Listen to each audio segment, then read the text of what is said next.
Alors l'essentiel depuis le début, c'est deux relations. Ici, on a quelques rappels sur les exponentielles qui vont être utiles pour montrer des formules sur les logarithmes. Alors la première chose qu'on voit, c'est que si on augmente petit a, son logarithme augmente aussi. Bon, la fonction logarithme a l'air strictement croissante, en effet. Preuve, appliquer simplement la stricte croissance de l'exponentielle. Voilà, en posant ce qu'il faut, hein. B égale ln a, B' égale ln a'. Alors, application parfois utile, souvent utile, résoudre des inéquations comme ceci. Alors, 0 et 1, ce sont des logarithmes bien connus. Hein. Voilà.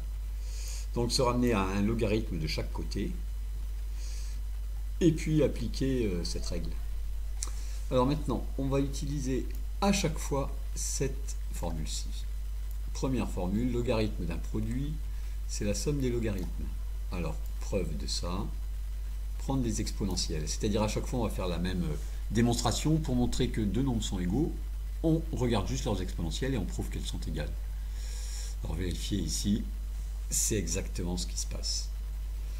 Alors, en passant, on a utilisé finalement cette formule-là.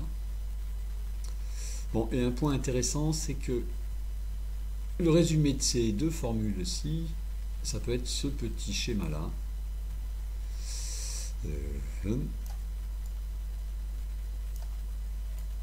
Voilà, qui montre que le logarithme d'un produit, c'est la somme des logarithmes, et l'exponentielle d'une somme, c'est le produit des exponentielles. Voilà, ça démontre ça.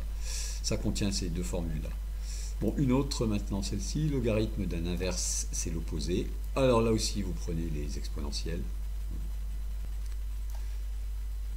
Encore une, logarithme d'un quotient, c'est la différence des logarithmes. Encore les exponentielles, si vous voulez, ou vous appliquez la première formule avec A' égale 1 sur B. Alors en passant, qu'est-ce qu'on a utilisé? On a utilisé ceci, ici, et puis ici, si vous prenez les exponentielles, on a utilisé ça. Dernière, celle-ci, on va pas refaire une récurrence, vu que c'est encore une fois grâce à cette formule sur les exponentielles. Une preuve en prenant les exponentielles à gauche et à droite. Et voilà. Alors, on recopie ça sans les preuves quand même, parce que c'est un peu lourd.